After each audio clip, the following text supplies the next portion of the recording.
Welcome back to another episode of the Chats with Clark podcast. I'm your host, Joe Clark, and here at Chats with Clark, we don't do poppy intros, we get straight to the point. And the point of today's episode 59, is Michaella Angelo. Michaella, thanks for being here. Michaella. Yeah, nice to meet you.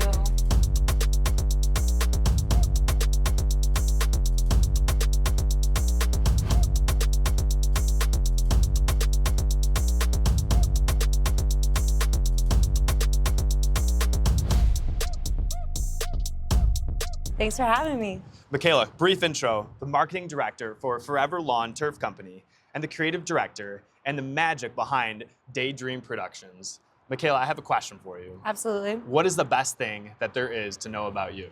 Ooh, I'd say that I go after what I want, and I like to constantly challenge myself and pursue my dreams.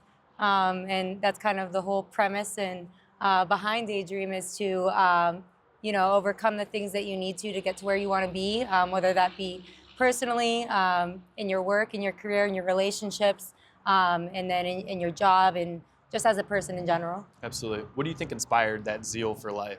I'd say it honestly probably started when I was younger, around 8 years old. I actually basically went through a very hard time. I got very sick. My basically body became paralyzed. And I was actually I was in a wheelchair for a long time, for quite a few months, and we didn't know what was going on.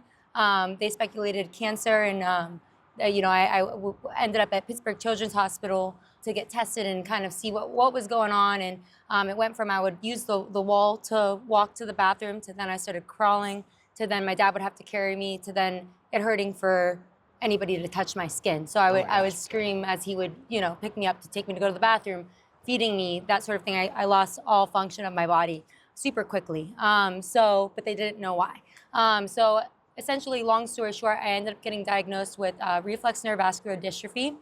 So it's essentially when your nerves go into a hyper overdrive, right? So basically my mind and my body were misfiring signals. So I had to go through, it started inpatient, where they were, finally one day my legs bent. So I was basically stiff as a board. Couldn't move anything, couldn't do anything. And then when I woke up one morning, they had transferred me to basically a nursing home for kids.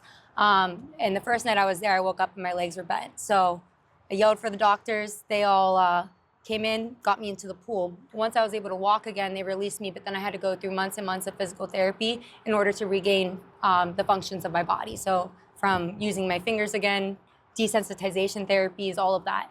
But what they didn't know was what caused all of that to happen. Down the road, they figured out that it was an onset of rheumatoid arthritis, and that triggered my nerves to react in that way.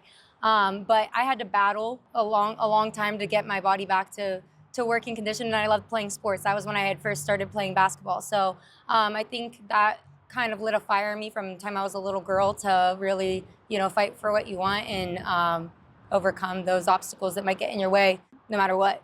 Absolutely. And to go through that at such a young age too, you've really established a fighting spirit mentality, for good, like to tailor all that energy into. And that's the positive take out of it, is that when I was going through that, you're kind of like, why is this happening? And I can truly say that really formed me into the person that I am, and that has put the motivation behind me. Absolutely. As you've progressed through your life now and you have seemingly come past that, one of the things recently, and I was going to bring this up later, but it feels so appropriate now, is that you're diving into a football career. Yeah. You've been posting a lot of content about you playing football.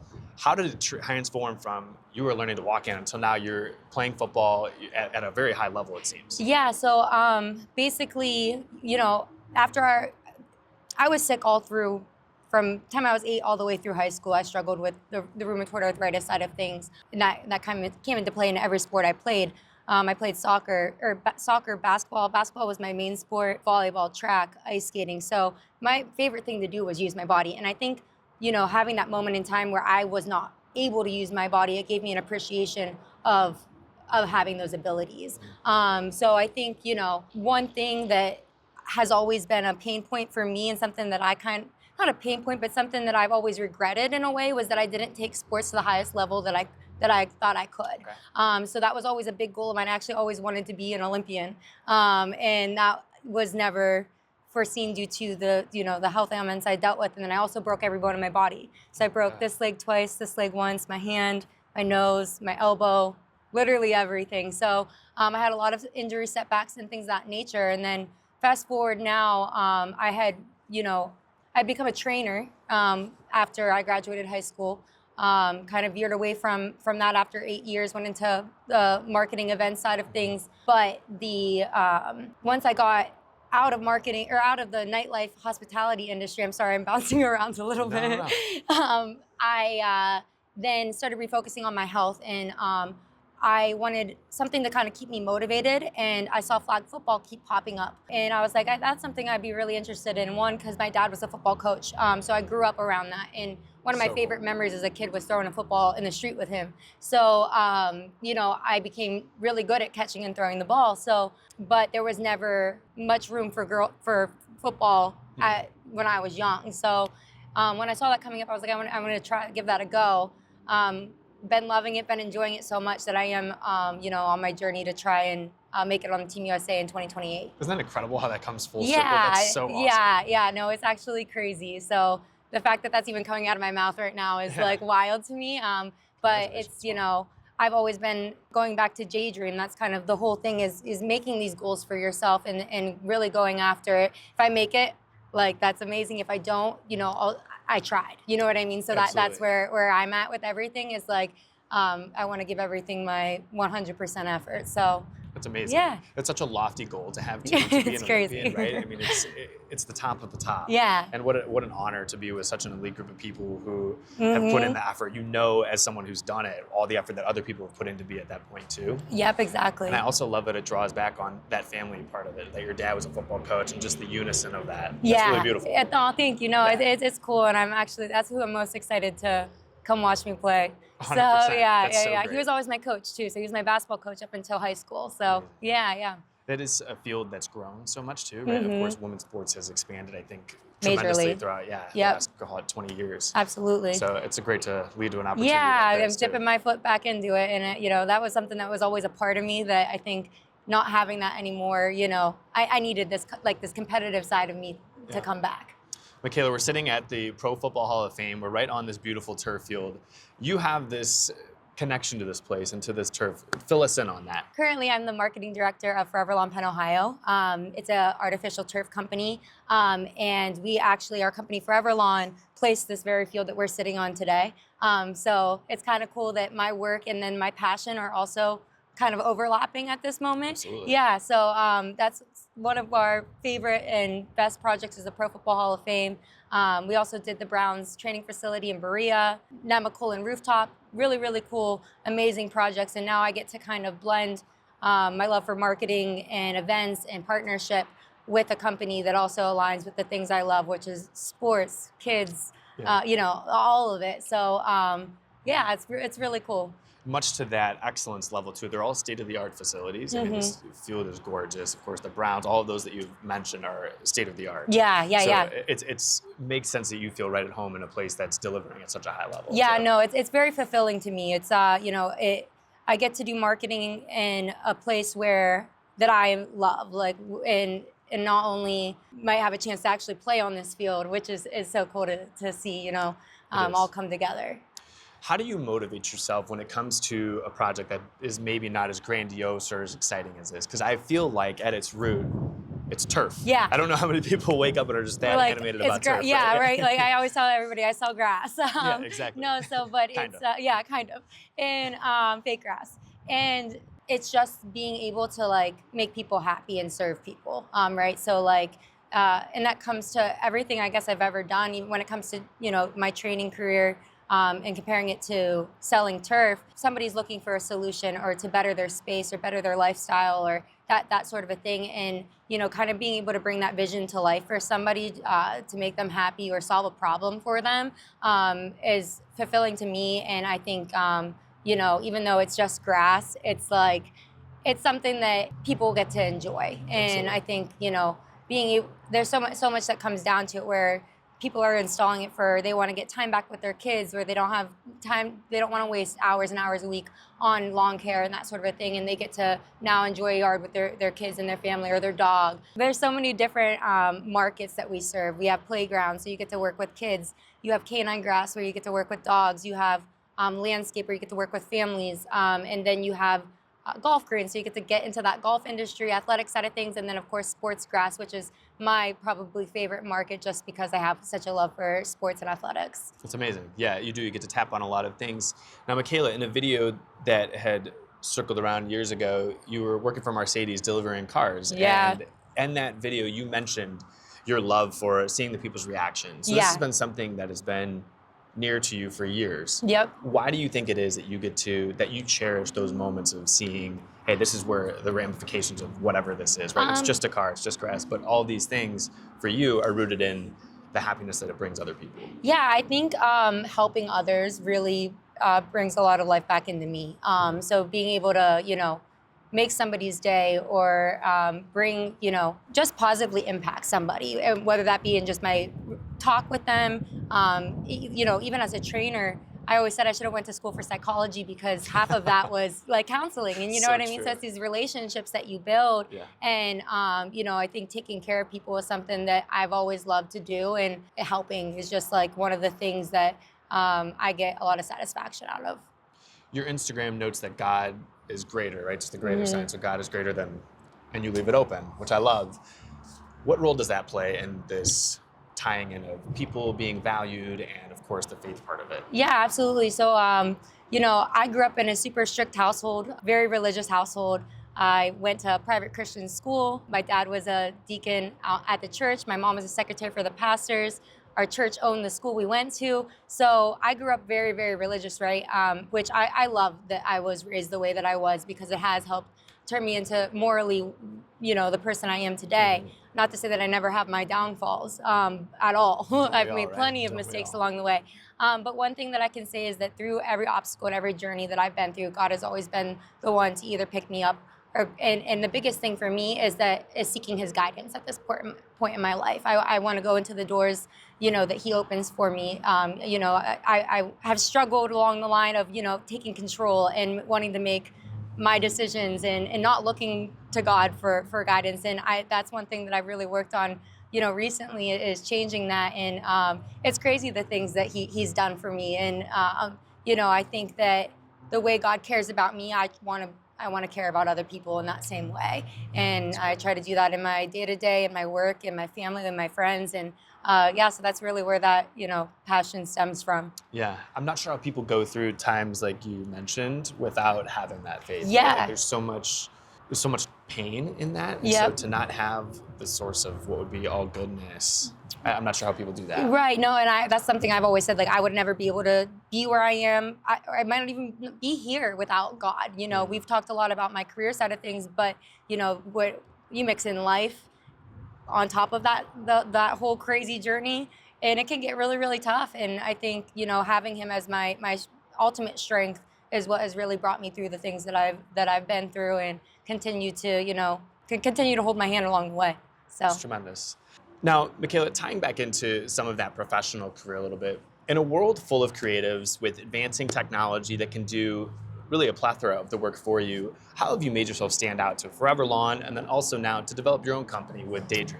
Yeah, I'd say my biggest strength is my creativity. For instance, when I took this position as marketing director of Forever Lawn, and I was transparent with my boss when he took me on. I said I might not know everything, but I can learn. And the technical things I can learn. But if you don't have that creative eye and vision, then it doesn't matter how much you know on the technical side. 100%. It's not gonna, you know what I mean? It's not gonna come together.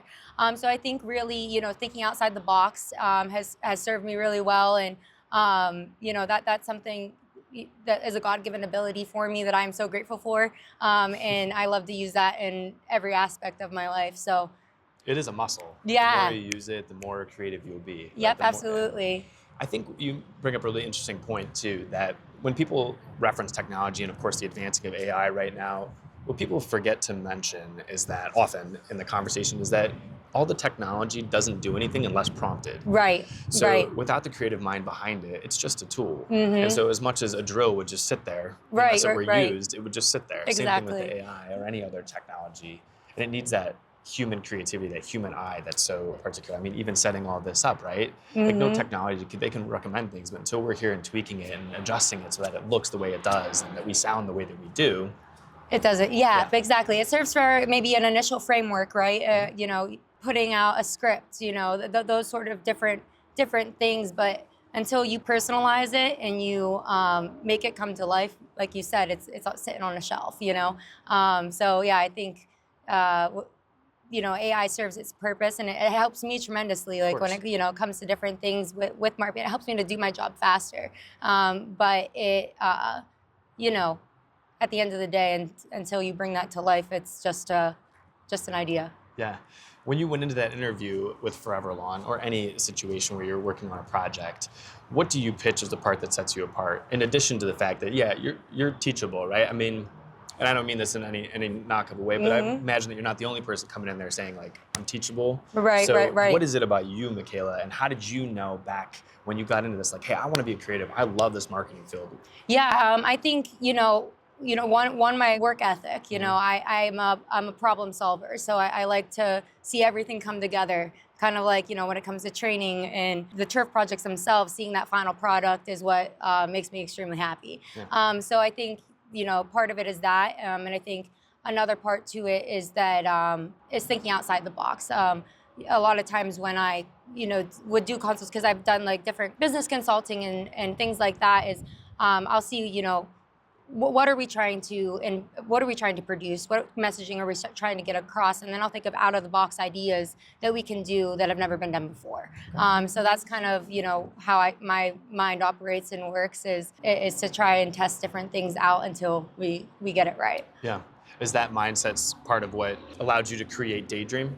Yeah, so with Daydream, the whole, you know, premise behind that, the whole messaging of Daydream is to go after your dreams and passionately and fiercely, right? So it's to think big, but then to put that action behind it. Because again, an idea is just an idea until, you know, you put action behind it. And so with Daydream, it's one meant to motivate and, you know, challenge people. And then also it's kind of, you know, for me, I was always a dreamer. I always have very, very, very vivid dreams. That's kind of how the name and everything came about. Okay. And I had a crazy dream that kind of sparked this whole idea. You know, it's right now it serves as a creative company where I can help different businesses with their marketing. You know, I've worked with different artists, styling them for music videos. I've done fashion show production, event production, all of that. But it's basically essentially to help somebody fulfill their business dream, you know, and that sort of a thing. But I see Daydream as an outlet that's going to serve a bunch of different sectors, Daydream sports, Daydream music, you know, all of the different fields that there are. I eventually actually want to bring that into schools and have a kind of like a, That's awesome. Yeah, something for kids where, you know, when I was 18, I was picking what I wanted to do without experiencing anything in real life. So I want to bring it to kids where they get to experience different things in the music industry, in the sports industry, in the arts and business. And then, so by the time they're 18, they have a better feel of what they like, what they're good at, all of that, just to give them a better shot and an earlier start at it. That's so great. Yeah. When you go through that process, absolutely, Michaella, how do you determine who you want to work with? Or how do you determine, because there's endless projects, right? That's one thing with the creative space, that you can always be creative, you can always be doing, but at some point, of course, there's not enough time. So how do you determine who you do want to work with or who you do not? So it's tricky because, you know, right now I'm a full-time marketing director, right? So I only take on projects that are in the lanes that I have passion for, which would be sports, music, and arts. So I kind of try to stick to that right now. You know, eventually I would love to build out a team. I have one person on my team, Angela, who does all my BTS and helps me with coordinating and things like that. So I eventually want to build that out so that I don't have to say no to people. But yeah, that's kind of where my focus is at during this given stage. You had mentioned that music video. Was it the one with YSN Flow? Yeah, that's one of them. I have another one that hasn't been dropped yet, but that'll be coming out soon. So, that was a really, really cool project. How have you noticed that Daydream has developed since partnering with different people like YSN, who in the Cleveland area is well known? Yeah, I think the out of box ideas are kind of what sets me apart essentially. And I think a lot of people don't know that Daydream is correlated to me. I see. And so yeah. But I actually had an experience with one of my teammates. He added me on Instagram. And then he left me a voice message being like, I didn't know you were a part of Daydream. I follow that, da da da da. So cool. Yeah. I think, that's one of the things that why I wanted to, talk to you too, because I think a lot of people don't really know all that I've done and all that I do and all that I'm a part of. But I kind of try to stay behind the scenes. I'm not normally in front of the camera like this, but yeah, I thought it was a cool opportunity to be able to share. So absolutely, yeah. Well, thanks for being here. We're glad to yeah, have of you. Course. How do you attempt to merge all of that into one brand? So Daydream is essentially a creative company that I'm going to break up into several different lanes. One being fashion, one being music, and one being sports. So essentially tailoring to marketing needs, event needs, styling, and different things of that nature. Yeah, eventually I see this, growing into where I'm going to need a team. I'm kind of at that point right now. To where if I want to take it as far as I want to, I'm going to need those extra hands. But I think a big part of this too is putting out that content that's going to help motivate people to go after their dreams. And so that's where I really see Daydream tying in to produce content and different videos I have in mind to really motivate people to go after their goals and pursue their dreams. So yeah. It's an awesome notion to turn your daydreams into a reality. Yeah. I always think about the fact that you can't daydream unless you're outside of what you're actually doing. Right? Like if we're thinking about something else, we're not thinking about whatever we're actively doing, whether it's just resting or if we're in the middle of something and we're actually daydreaming. So to put whatever those thoughts are into fruition that's a great goal. I think it's such a reality for so many people. It's so tangible. Right, exactly. And that's, I'm doing the flag football thing because I love it, but it's also, I hope people see that. And I'm about to turn 31, so I'm not, in my prime anymore necessarily, but, I really want, whether I, fail at this or not, I want it to be an inspiration to people to really go for the things that they want and love, so. That's beautiful. It's funny how it all ties together to me too, right? Yeah. So you talk about the fashion part of it ties directly into sports. I mean, we have all the athletes get their pictures taken when they're walking in the tunnel, right? Like the different fits, and there's the Joe Burrows of the world who have such a unique style, or David Njoku here in Cleveland has such a unique style, and then absolutely, of course the music's such a big part. All of the teams have DJs that are amping up the crowd, that are fitting in for the moment, right? There's specific themes that you hear, like in Buffalo, they play a specific song all the time, every game. You hear the same music, on repeat. Music so pivotal. And then, of course, the sports are the crux of it, but just the entertainment piece, how it all ties together. It is. It's no, really exactly. That's the thing, and that's where I want, Daydream to be a one-stop shop for anything creative. And that's kind of essentially where I see it going. I'd love to have my own establishment one day where we can, host our own events, and collab's a big thing for me, right? I've been collabing ever since I got into marketing. Actually, even before that, I was collabing with people, and that's another thing I love, is being able to work together to produce something beautiful. And that's kind of what Daydream is that taking the steps that you need to produce something that is good and great for people. We had to transition to a different location as we experienced a little bit of a rain scare. So you can now see the field, we're overlooking it, and Michaella and I are going to dive right back into it. Michaella, my question transitions our topics as well a little bit.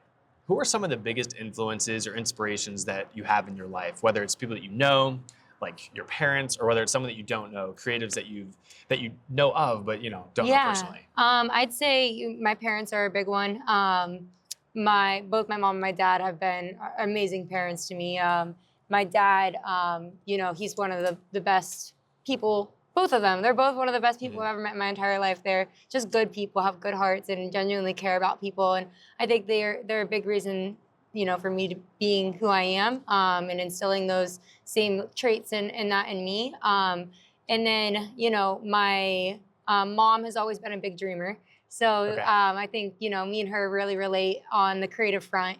And then it's cool because then my dad, he's the athletic side of me. So, we connect on sports and training and staying motivated. And then both of them, like I mentioned, have a strong faith in God, and they really, carried into my life heavily. And so I think, they've been my rock through everything. And, we've been through a lot of things together as a family, but we, when it comes down to it, they have always had my back and have always pushed me to be my best and do my best. And, then also to give myself grace when I do fail or I do, get down on myself, because for me, I have a very high standard for myself. And Sure. if I'm not going 100% at something, I feel like I'm failing. And, and they also taught me not to be scared of failure, and to, always go after the things that I want.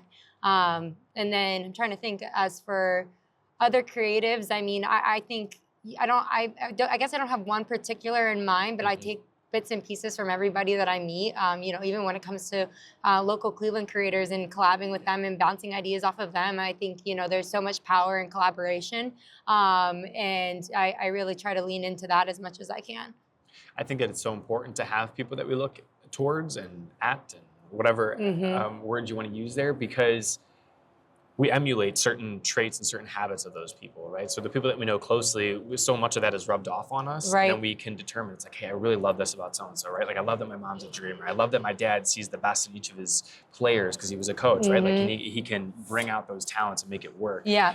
And then same thing from the grandiose scale, people that we don't know as well. It's like, I love that this person is so authentic. I love that this person is Absolutely. so determined and so meticulous. That's the detail-oriented, yeah. That's the T's. So having people that we look up to, our biggest influence, our inspiration, I think are so amazing and necessary. Yeah, absolutely. No, I think that, you can learn something from everybody you meet, and whether it applies to your work, career life, or your family life, or just how you are as a person, I think relationship is such a huge thing.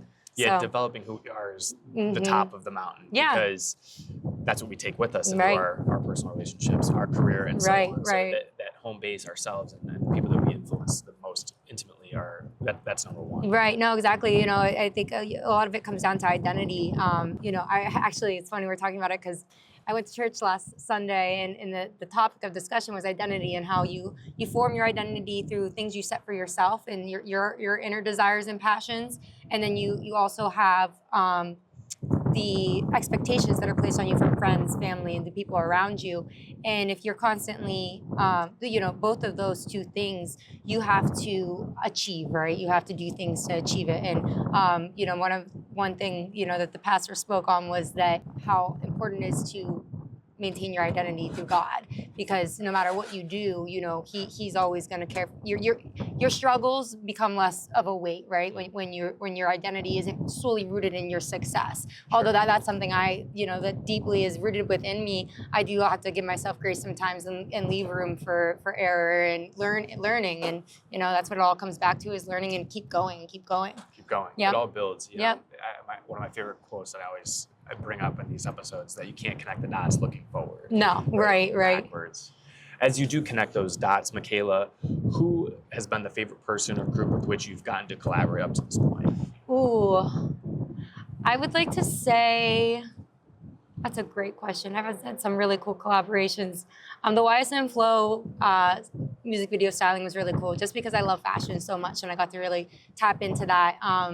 And then, and of those, Relic, he was Rolling with Relic is one of the clothing brands that I collab with a lot. He was involved in that project Exhibition, and also Endless Souls. Endless Souls was a big part of that one as well. And so that's the thing, within one project, I got to collab with 3 brands, the artist, and the videographer who brought me on.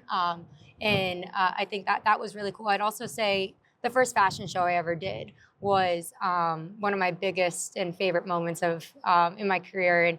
And that was when I really stepped into the events and marketing side of things. I started making clothes, and I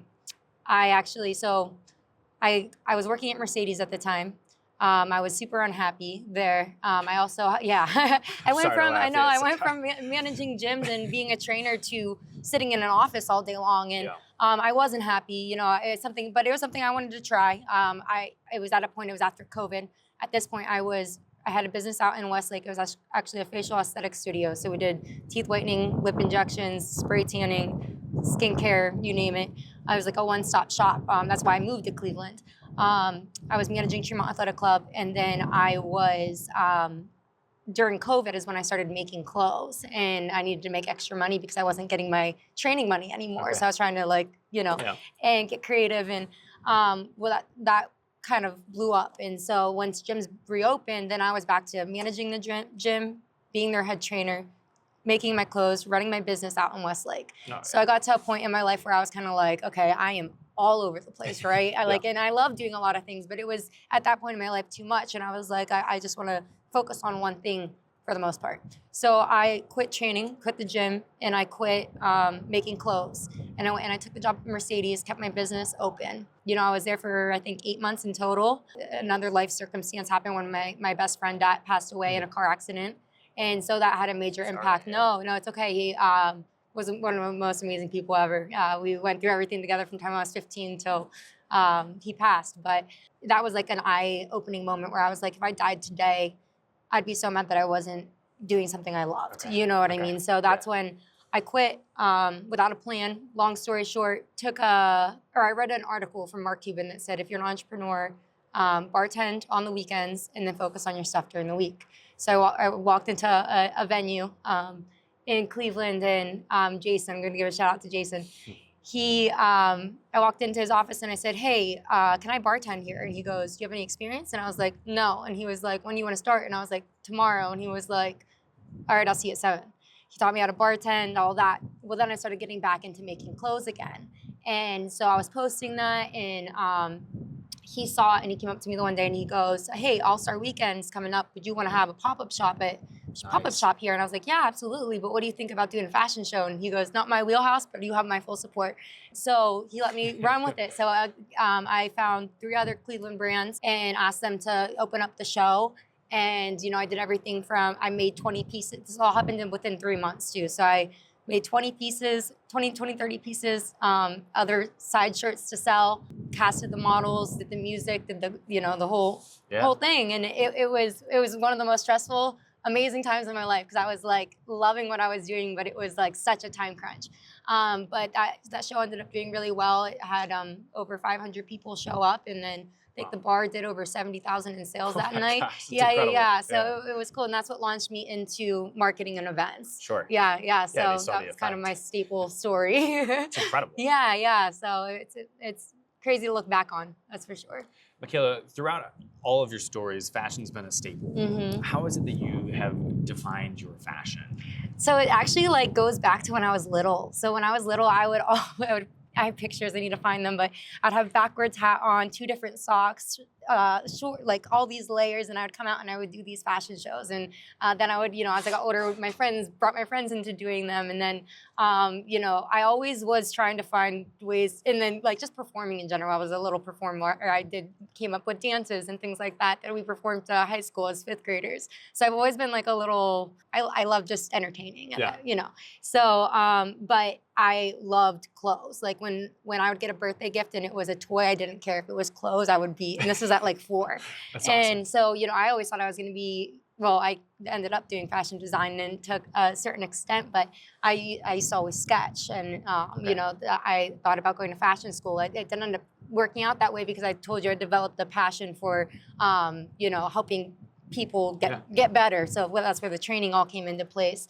It stemmed from a very young age, and then it kind of came out of thin air. I was like, oh, let me just give this a go, and I had some ideas and things like that, and I got a good following from that, and people started I was shipping hoodies to all over the country. Mm-hmm. They're called helmet hoodies. I actually made them out of a towel. That's awesome. Yeah. That's so awesome. that was actually how it really started to pick up steam, and it was called Urban Garbage was my first line. Yeah, I love that. Yeah, you've repurposed so many things. You repurposed your old dress into a pillowcase. And Yeah. Pops out of me. That's I'm awesome. always doing something. Yeah, you never know. That market's rampant right now too. Yeah, people love that. So absolutely. It's so unique and of course so valuable. So yeah, and I actually haven't. What's a fun fact is I haven't made a piece since that fashion show. Wow. Yeah, okay. yeah. So I made one recently that was just kind of like a tester, but I haven't dropped anything since then. Stay tuned. It's coming. Daydream. Why do you think that fashion is such a core part of our identity? I think it's just how you express yourself. I don't know. For me, I like to feel comfortable, right? So anything that I'm in, unless I'm comfortable, I don't feel myself. Okay. I like to bounce around. I like to dance. I like to, so when it comes to my day-to-day, I'm always based on, if function, but it's still like I like to feel cool when I'm in my clothes, right? So I think it comes down to how you want to feel. There's days where I want to, dress up and it just depends. Like you'll see me mostly in sneakers, baggy, type like this. This is my favorite way to dress, but I also have fun with all the different sides of styling and looks that you can do. And I think just being able to be as artistic as you can within fashion is the cool part, is that there's no real limitations to it. If you're in the audience drawn into Michaella's fits, we'll make sure that we link everything into the comments, everything below, of Stay course. Pierre, one of my new favorites. Michaella, one thing I wanted to bring back a little bit is because we touched on it, but really haven't dove into it. A big part of your identity right now is the flag football that we talked about. You mentioned trying out for the Olympics. I want to just give the stage for that before we go into our closing litany. Do you have more that you wanted to touch on with that? Because I know we kind of had bits and pieces of it up until this point. Yeah, so. I mean, I think, it's been a crazy journey. Like never expected a lot of the things with the flag. I'd never been to a tournament, never been to anything. I went to my first tournament and I was blown away by the athleticism, the amount of people that were involved, like the energy around it. It was super exciting. And I guess the training behind it, I come from a training background. My degree is exercise physiology. So I'm able to take the knowledge that I learned there and apply it to what I'm doing now, which is super cool. But I think, the biggest thing for me is really being able to push myself to my limits and go after something that I've always wanted to, but never got to fully do. There's, it's a lot more physical than I ever imagined. Okay. It's like, that's one of the things that, you think flag football and that there's no contact, but there's a lot of contact. You're just, and you don't have pads on, right? So it is a scary thing for me to be doing, but it's due to the different injuries that I've had. But to me, it's like a risk worth taking, and I'm gonna give it my all. So you're not a large person, too. So no, right, and that's always been a big thing for me. Is I've always been very, very small, under the weight scale when I was little. Had to drink 2 milkshakes a day until I was at a healthy weight, And I think for me, that kind of set a fire in me too, physically. Is that I was like, I'm the smallest one out here. I'm gonna, show them that I'm not that small. You know what I mean? And I think, for me, that's always been a driving force. And my dad, I started lifting with him when he was a football player. He played in Kansas, but then he also was a national collegiate powerlifting champion at YSU. Wow. So I got into the gym super early with him and that sort of a thing. And he really built my strong work ethic. So I'll give him the props there. He asked me if I was going to mention him. I told him no. We'll edit that part out. When do you find out if you've made the team? So I'm going to be... Not to be so blunt about it. So December 7th, I'm going to be trying out in Houston. Great. So that's going to be my first time. I have somebody coming to watch me this weekend. So I'm super excited about that. So I have about 8 weeks to prep and get ready. And, I'm obviously hoping to make the team my first go around, but the biggest thing for me is to kind of see where I'm at level-wise compared to the girls that are currently, out there competing. So, I'm excited to see. And then if I'm not there yet, we're going to work until we get there. Yeah. That's right. Yeah. So it's not many people you come across in your life that want to be in the Olympics. I feel like want to be is maybe a loose way of putting it, but strive to be and actually work towards it. So that's really awesome. And another thing is that my niece, she's 5 years old, and she's like my little mini, right? Okay. We're best friends. We're attached to the hip, and she's in competitive gymnastics, travel gymnastics right now. And one thing I always found myself saying to her was, if you keep doing this, you can be an Olympian. And now that's her thing.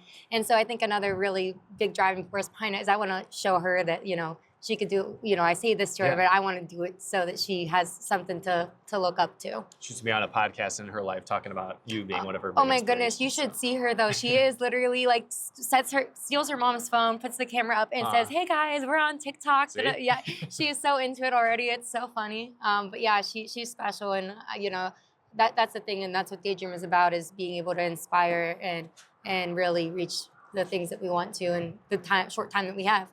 It goes hand in hand with our closing litany's first question, Michaella. I have 5 questions that I fire off to all of our guests. And the first one is, what role does gratitude play in your life? And very simply, my contention is that it's so powerful, that gratitude makes people happier. No, absolutely. One thing that I've changed in my daily life this year is that the first thing when I wake up in the morning is I say hi to God, and I thank him. Right. So I think just starting with that, that as your first thing you do, because a lot of times, right, first thing you do is grab your phone or you go do something for work or, whatever the case may be.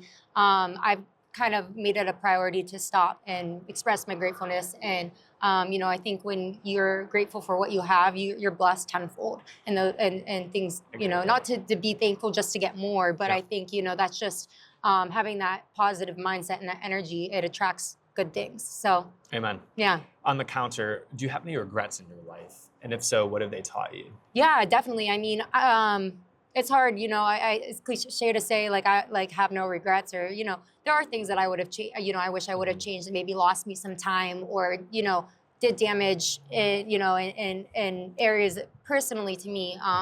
But I think, overall, everything does happen for a reason and that God has a perfect plan. And, those regrets those maybe what you thought were mistakes led to open doors, Sure. And I think God has a creative way of directing and redirecting. And, Totally. I try to, along my life, to go with the flow of that. And, the mistakes and failures hard, but it definitely, if you see it through, you come out on the other side a lot stronger and a lot smarter. That's it. Yeah, we're imperfect people on a Exactly. perfect plan. Yep. So of course it's not going to be a perfect fit No. into the hole, if you will, right? Right, Like square right. peg in the round hole kind of thing. Yeah. Gotta rough the edges a little bit, and then it'll Smooth come out. seamlessly. Yep, That's exactly. And that's the thing is that, without actually I'm not to keep bringing up church, but yeah, I'm diving in lately, and there's a pastor that said, without a mess, there is no message, right? So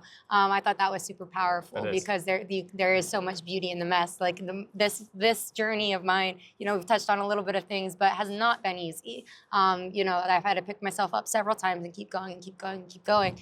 And but you don't appreciate the good unless you experience the bad. Absolutely. So, yeah. It puts things into perspective. Mm-hmm.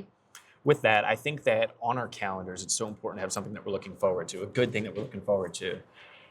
Because it creates a zeal and an excitement. Yeah. And it places emphasis on something. Absolutely. What's on your calendar, Michaella, that you're looking forward to?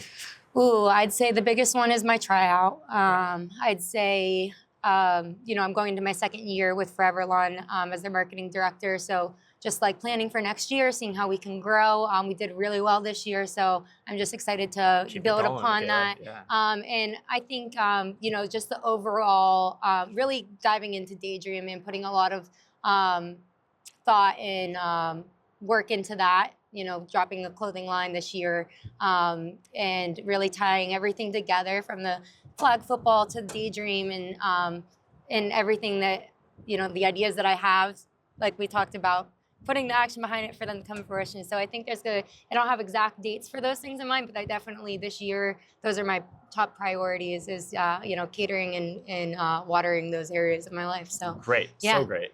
Lastly, do you have any piece of advice that you want to tailor to a specific group of the audience or just to the audience as a whole? I'd say, the biggest limiter is yourself, right? I know for me, fear and failure get in the way. And I'd say, you're never going to know until you try. And the worst thing that happens is it doesn't happen and then you reroute, not to get too football on you, but, I think that, just having that persistent nature, consistent nature, and ultimately a purpose behind what you're doing and goals to achieve really sets you up for success in every area of your life. So, amen. The why we do what we do really brings us together. Absolutely. Yep. Do you have any closing pieces that you want to throw out there? Last chance, Michaella Angelo. Oh, episode 59. I think is don't be afraid to try things, right? I know for me personally, I do wakeboarding, I do roller skating, I play basketball, I play football, I play pool, I play darts, I swim. I try a little bit of everything, and I think it makes for you surprise yourself, right? And Absolutely. And things come together. The more you do, the more things come together in crazy ways. And so I'd say just don't be afraid to try. I've rerouted several times. I've been in, facial aesthetics, gym management, trainer, coached at Orange Theory. I was a salesperson at Mercedes. What else? Managed restaurants in did all of their marketing and events, several different venues. And then, yeah, now selling, I went into tech industry, and now I'm in turf. So, you know, it can get a little bit crazy, but I'd say like everything has been a stepping stone to get to where I am. And I'm so grateful and thankful for all those different opportunities that have, you know, come my way. And yeah, it really shaped and formed me. Yeah. Well, next up, Olympian, 2028. Consistently, Michaella, throughout all of that, you mentioned that your why has always been to bring about goodness for people so that they know that their daydream can become a reality. And I think we see that just through your nature, throughout all that you've shared on episode 59 of Chats with Clark. I will have all of Michaella's links in the description below, either in the pinned comment on YouTube or in the description if you're listening to this podcast. If you're listening, definitely go check out the aesthetics. Do head over to the YouTube and see this, run it back. You want to hear this twice anyway. If you haven't hit the subscribe button, I don't know what you're waiting for. We keep delivering top tier content like Michaella Angelo in episode 59 of Chats with Clark. I'm your host signing off. Thanks so much for listening. Wow, you're so good.